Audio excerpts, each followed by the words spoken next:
All right, welcome back to 3 in the Key, brought to you by Fine Bet. Me and two of the coolest dudes in sports journalism break down the NBA from matchups to social media shade to fashion. I'm Daniel Tran, and joining me is Henry Curry, a.k.a. Henny Curry in Southern California. And rejoining us is the intern extraordinaire, Nahom. Hello. Here we go, casting out of Alexandria, Virginia. Bro, I got that Pfizer second dose coursing through my veins right now. I'm feeling like a freaking Super Saiyan. Have you guys freaking gotten your vaccines yet? Yeah. I got both of them, and I feel like a Super Saiyan after the second one. I haven't, but I'm waiting. I want to get my powers. Yeah. All right. Well, let me tell you about somebody who doesn't need powers, apparently, or maybe needs them more than everybody else does. Sometime between Friday night and Saturday morning, Paul Pierce turned on Instagram Live. And what he showed people was a typical small gathering, some chairs, a group of dudes, a couple strippers, and what looked like to be a joint. I mean, it's almost like he forgot he was working for a company that hinges its entire reputation on being family friendly. So unsurprisingly, Mickey Mouse, aka Disney, was not happy with Paul Pierce showing some jiggling booties in his social media. And so they parted ways with him a couple days after, aka just fired him. I think that's exactly what happened. So despite not saying it explicitly, I have a gut feeling that that's what may have contributed to that, So listen, guys, I respect the hustle of strippers. They did nothing wrong. Paul Pierce, on the other hand, he deserves credit for not doing anything illegal, but dude, come on, you're employed by Disney and you decide to post you taking part in an activity that's one of the most anti-Disney things in the world. Like, what do you think is going to happen? So the fact that he was so quick to say stay tuned after, have a stay tuned tweet after he was fired makes me think that he was already on his way out, which would be kind of legendary. But if he wasn't, what an all-time employment blunder, guys. So, Henry, I got to ask you, is this your king? Oh, hell yeah. I told you guys right before the show, I grew up and this man was my favorite player of all time growing up. Just a diehard Boston Celtics fan. Even though I hated him as an analyst, I didn't think it was real at first. I remember I woke up and I saw the images and I was like, what the hell? Did somebody Photoshop this or something? But then I saw the videos and then it just started circulating. He started trending and I'm like, why is Paul Pierce trending? And then I found out, I was like, wow, that's hilarious. And obviously, when it comes down, these companies do, it's all about image and representation. And when you are working for a company like that, you can't publicize things like that at all. But if somebody said that it looked like Paul Pierce thought he was FaceTiming somebody because he was like this, and he was just talking to people, and I'm like, damn, there was like 300 people on there just watching everything just live. But it was and then the video afterwards saying stay tuned and everything. I think he was on his way out from ESPN already. So either that or he just wanted to fasten the process somehow. And he's the truth, so I don't know. Yeah, there's no quicker way than like posting some strippers' booties up in your social media, bro. Exactly. So, Nahom, I mean, from your perspective, do you think Pierce was fired for having strippers on his social, or was it being an underwhelming analyst? I think it was fired. Definitely. I definitely think the strippers fastened the process up. But yeah, like you said, I think he was in the process of being fired. He would make some crazy takes. I remember saying he was better than Dwayne Wade, something like that. And him as an analyst was never super good, but he was just there for me, he's made me laugh. But yeah, I was just surprised what he was doing. It's his son's 10th birthday, and he had strippers there. I don't know how that adds up. I didn't know it was his son's birthday. That makes it funnier. Yeah, honestly. That makes it even better. To be honest with you, it's like screw employment. I'm just gonna ball out right now.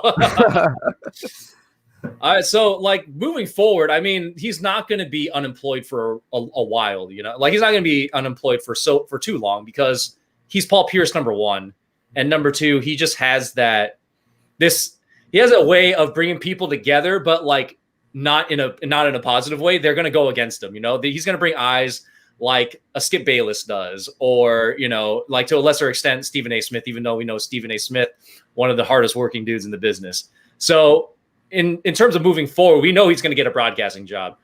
I think there's three options that we have for Paul Pierce. We have Fox Sports, aka Bally Sports, NBC Boston, where he's going to be an analyst for that team, and then we have Barstool Sports. I mean, those are the three in my book. What's going to happen? So, Henry, in terms of perfect fit, where do you think he goes?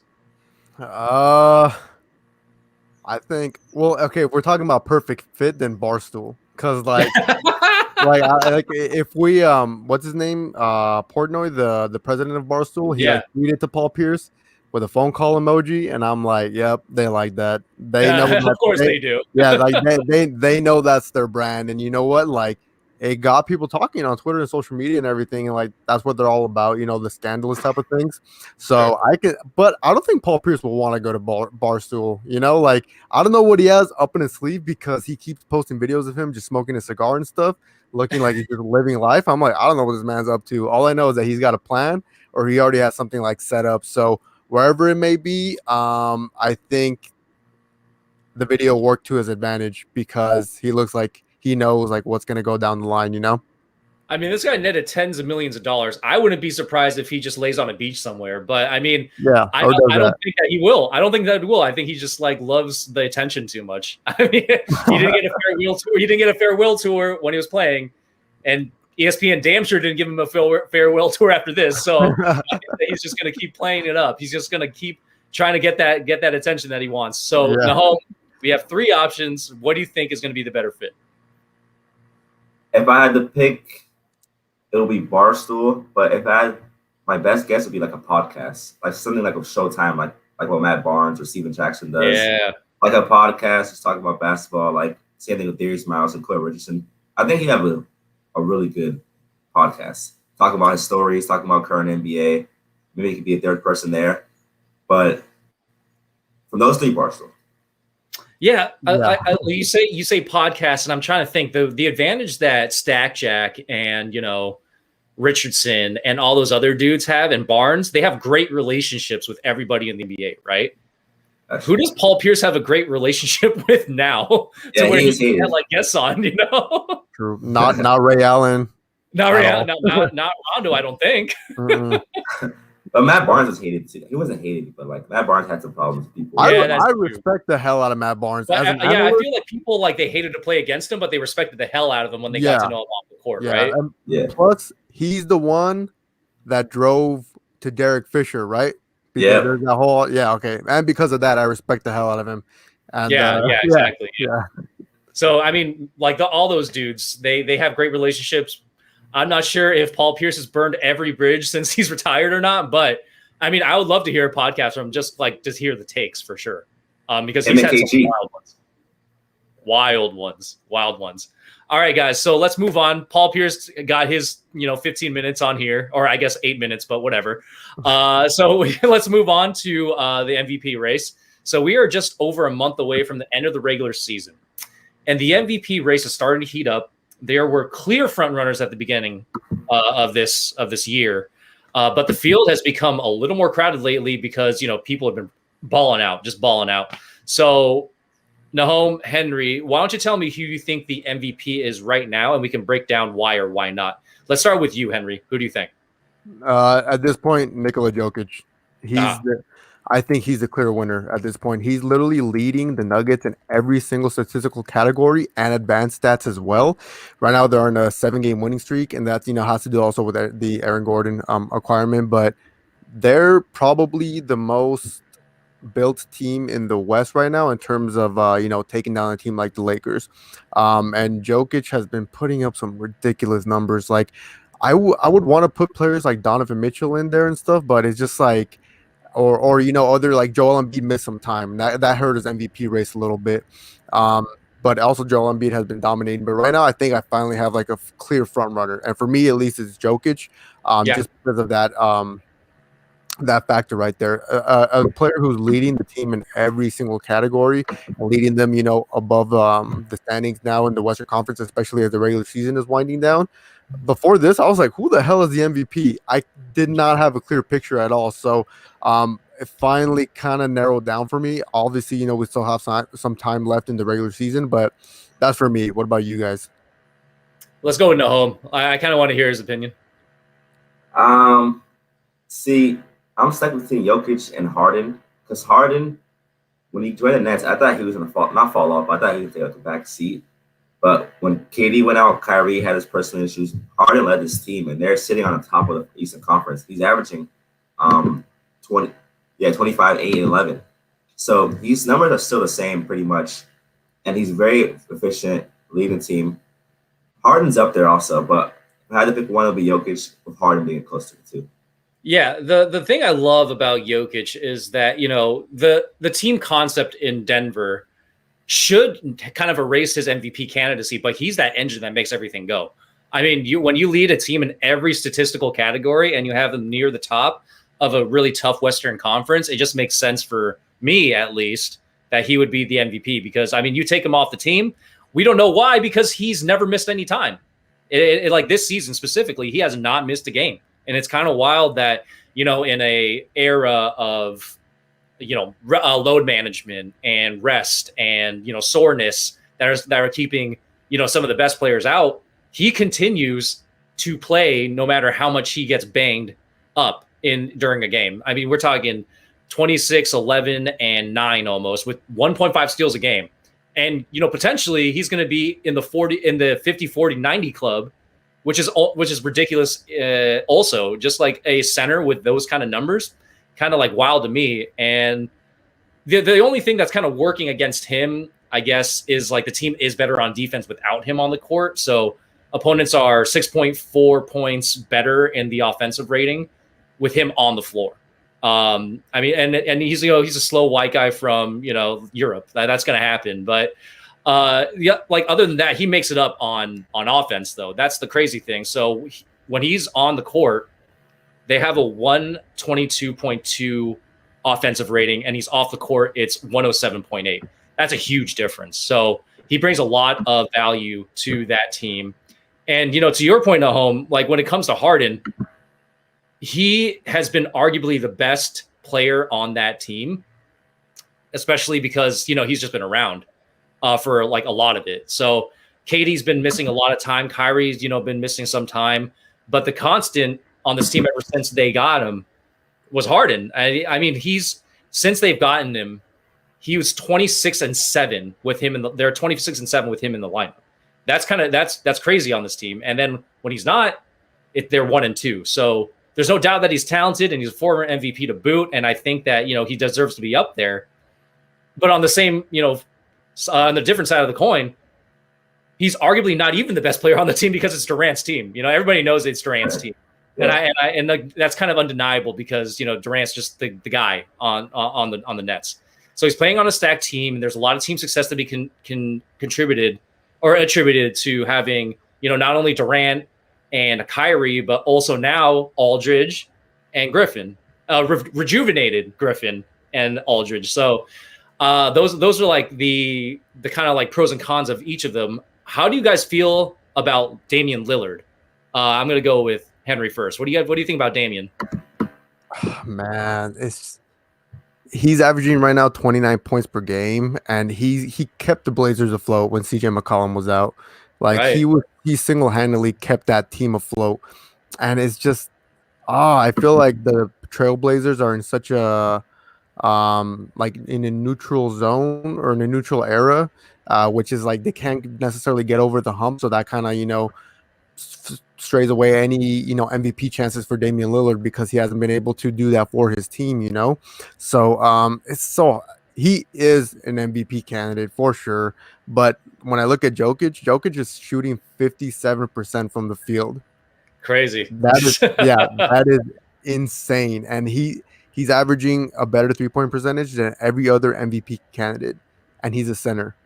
So it's like when you look at those type of things, I'm like, man, I want to put Damian Lillard up there, and he deservedly so. He's been, he is the clutchest player in the league. I think we can all agree on that. Just for everything he's done this season and in prior seasons, but man, I think it's just that Blazers effect. It's just like it's not a big market and everything. What does the league want? Does the league want to see, the underdog like Damian Lillard take the MVP and then get bounced out in the first round? I don't think they want to see that, right? So it's just like that. So there's going to be like politics like that involved as well. But man, I hope he gets a ring. Oh, I know he doesn't care about. I hope he. I love this guy. I hope he gets everything. I like because he's been so loyal. He's been so loyal to Portland, and he's just been balling out, and kind of proving himself that he can bring eyes to the small market. That's the big thing with Damian Lillard. So Nahom, when I say Damian Lillard MVP, what do you think? I think he's close, but he won't get it. Jokic hasn't beat in almost, I think, everything except points. And the Blazers are doing good, but they're mediocre. I'm not mediocre, but they're a 6th seed, so they're not gonna win the West, and they're not gonna probably not even make the second round to be honest. It might, but I love Lillard. I love how loyal he is, and obviously most catch player in the league. He's a bucket getter, but not an MVP. Sadly, and I love the guy, and I hate to say it, but I kind of agree. To his credit, I look at him as the contextual MVP, right? Because in context, that if you took Lillard off of this team, they won't be anywhere. I feel like he's that engine that drives that team. Whereas with Jokic, we don't know what it would be, but I feel like in a team concept, they'd still be able to win some games. Especially with the offense that they run over there. And with, Harden, they have Durant and they have Irving. Like if those two are healthy, they can still have some success. But with Lillard, you take him off that team, not sure what happens, especially with all the injuries that McCollum and Nurkic have had. And to Portland's credit, they've been 2-0 in the games that they haven't had they haven't had Lillard. But that's obviously not sustainable. So he's not MVP over Jokic, but if I feel like in the situation that he's in, I think that he's definitely the MVP in that regard. But one more person I kind of want to look at, because everybody's like he's been kind of on a hot streak lately, is Luka Doncic, man. So he ever since the beginning of the season, he's had the highest usage in the league, and it's resulted in 28.5 points, 8.2 rebounds, and 8.7 assists per game. And, we were giving him so much crap about his shooting at the beginning of the season, but, to his credit, he's been shooting over 40% from three as the season has gone on. And the Mavs, they're 1-4 without him. So Dallas was outside of the play-in spot halfway through the season, and now they're actually competing for a guaranteed spot with, Portland, who's just above them. And he has a better value over replacement player than Lillard. So, Henry, if I were to say that, Doncic deserves the MVP, what would you say? I wish that was the case, because he was my MVP pick before the season started because of the things he did in his first and second season. I didn't expect his second season to have such a progressive jump again, because I'm like, damn, I thought he was gonna have that Tyreek Evans effect where they kind of have such a great rookie season and they kind of stagnate this. Hell no. Luka Doncic showed out in his sophomore season. So I was like, I really don't think there's a reason why he wouldn't win MVP, right? With Porzingis back and everything. But the Mavericks dealt with COVID issues. Porzingis was still injured. The Mavericks overall were just struggling, and Luka was struggling in the beginning too. But, there's a lot of factors that play into that. So if all that didn't happen, if it was a regular world where everything was fine, the NBA, was doing NBA things with fans and everything, I think Luka would have been placed in the perfect situation to win MVP and to at least have the Mavs in the top 4 seed in the West. But because of, all these complications with COVID and everything, it took a toll on the team. But now that it just goes to show, they're in a playoff. They're 7th in the West, but that solidifies themselves in the playoffs thus far. Beforehand, that wasn't the case because they were dealing with all these complications. So not this season at least, but next season, I think for the next 2 or 3 seasons, he's going to be in the top 2 MVP conversations. So not this season, but yeah, like I said. Yeah, I mean, slow Euro guys, I had no idea. They can sustain like this. But, Luka, he just continues to make me look bad because I'm just like, no, he can't get any better. He can't get any better than that. And then he just keeps getting better. I mean, that's what skill gets you, I guess. So, Nahom, in terms of Luka Doncic, we Henry's saying that, this season probably not going to get it just because he battled so much from the beginning of the season. But what do you think about his MVP candidacy as of right now? His MVP candidacy is very strong. And yeah, he got better. He's improving his shooting. Like I said earlier, the Mavericks are doing much better. But it's just no disrespect, but Jokic is just doing amazing. He's like top. I would say he's like top 5 MVP, Doncic, but he doesn't have a strong chance to get. I see him like getting a couple of third place votes, but he has a bright future though. He's 22. He hasn't even entered his prime yet. It's gonna be scary. The Mavericks next couple years, it'll be really scary. Yeah, they got a real one over there, man. So I think we all kind of agree Jokic is just far and away, I feel like, the best candidate for that MVP slot just because of those numbers, man. Those numbers are kind of eye-popping when you look at it even from afar, and you're looking up close in the micro and the macro. It's just how is this guy doing it? How is he dominating these guys that are so much bigger and so much like faster than him?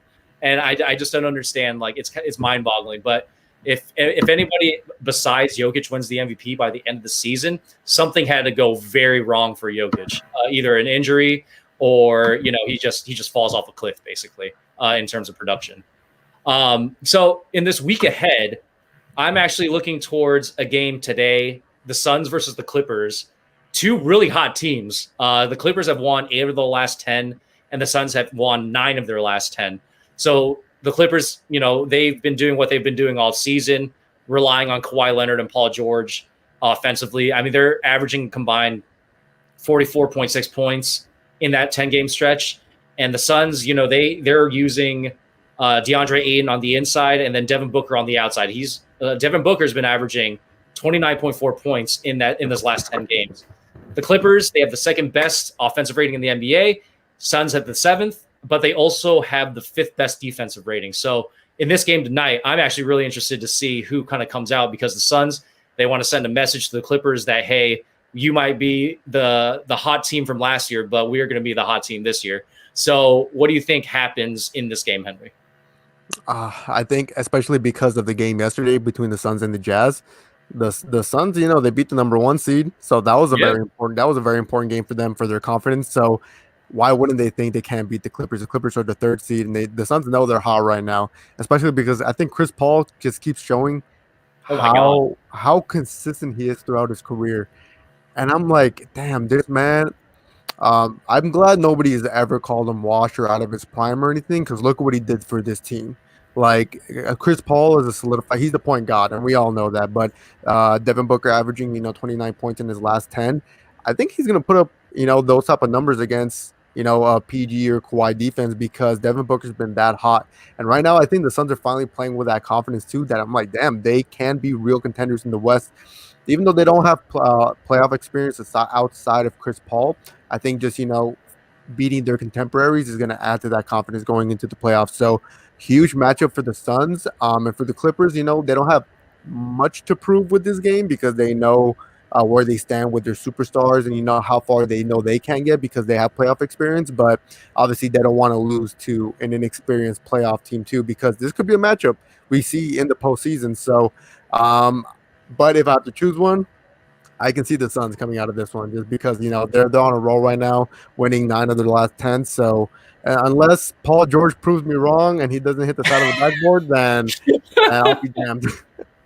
Dude, talk about a rough stretch of back-to-back, man. It's like, if you're the Suns, you go against the top team in the West, and then you go against the 3rd best team in the West when you're number 2. That's wild. That's a wild back-to-back to me. So, Nahom, when you look at this Suns-Clippers matchup, and, take into account that Rajon Rondo and DeMarcus Cousins are now going to be available for the Clippers, What do you think is going to happen tonight? I was just going to say that, Rondo and DeMarcus Cousins. I'm excited for those two, to see them together. I think the Clippers can pull it off. I'm excited to see Rondo in his 3rd game in the Clippers uniform. The Rondo-Chris Paul rivalry no one talks about, but it's feisty. And DeMarcus Cousins in the LA Clipper uniform getting his chance. He said he's in the best shape of his life. So I'm excited to see him back on the floor. And these two teams, they're going to be both contenders. I think these two, Utah and obviously the Lakers, I think those 4 teams are top contenders in the West. And the Suns, Chris Paul continues to prove me wrong. I thought he would have a slight drop-off or something like that, but he's just an ultimate leader. He, motivates his teammates. I always see him talking, helping out everybody, make sure everyone's on the defense assignments. He's just an ultimate leader. It's kind of like better version of Rondo. Both Oh, team like leaders. much more skilled version of Rondo for Much sure. more skilled. Like, leadership wise, they're both like really good, but yeah, much more skilled. And yeah, I think I'm gonna go with the Clippers in this one.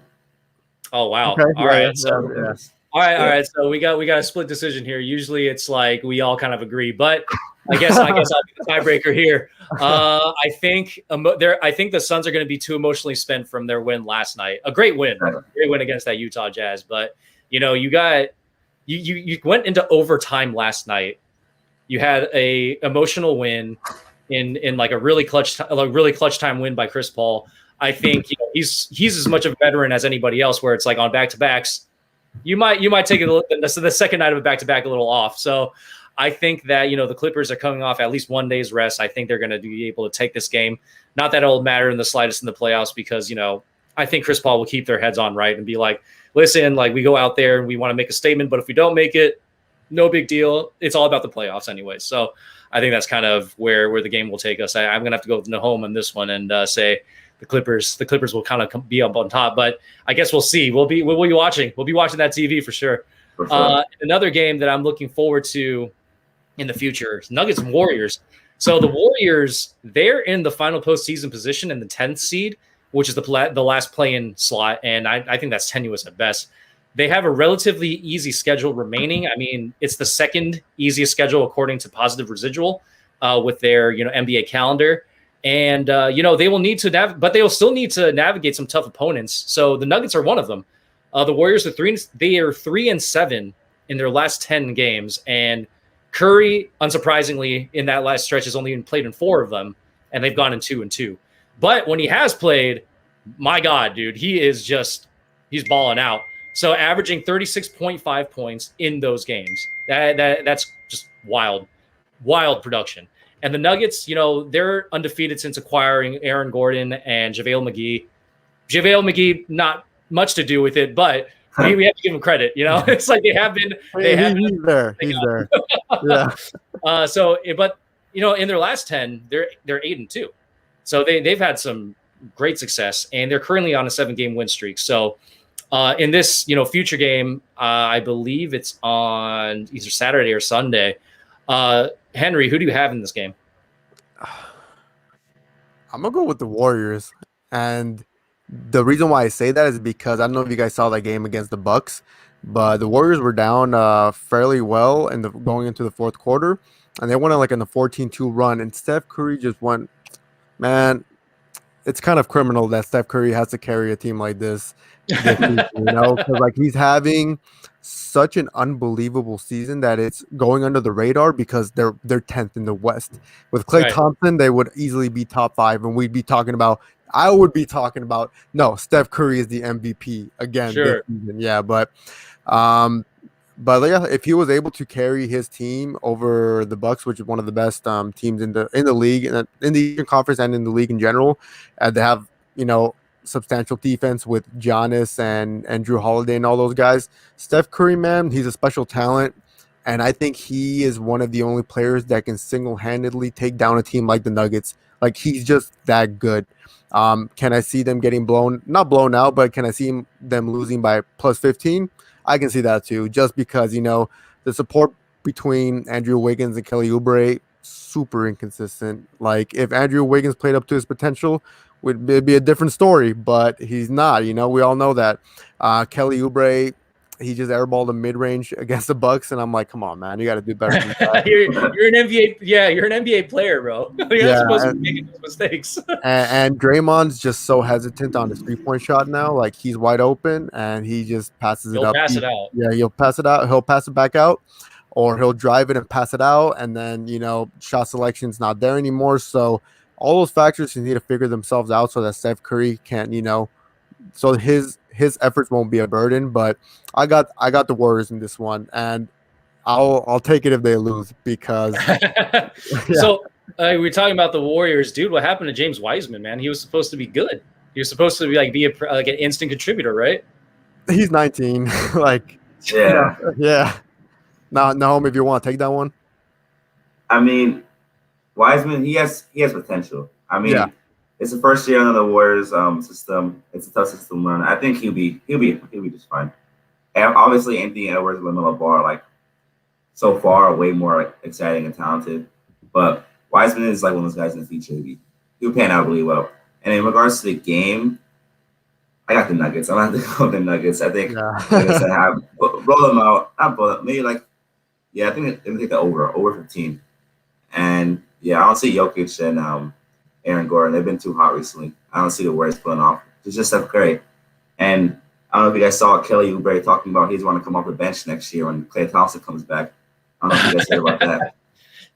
Got a little friction, man. You got a little friction. Yeah. Do you guys think there will be a possibility if Andrew Wiggins comes off the bench instead and have Kelly Oubre starting at the 3?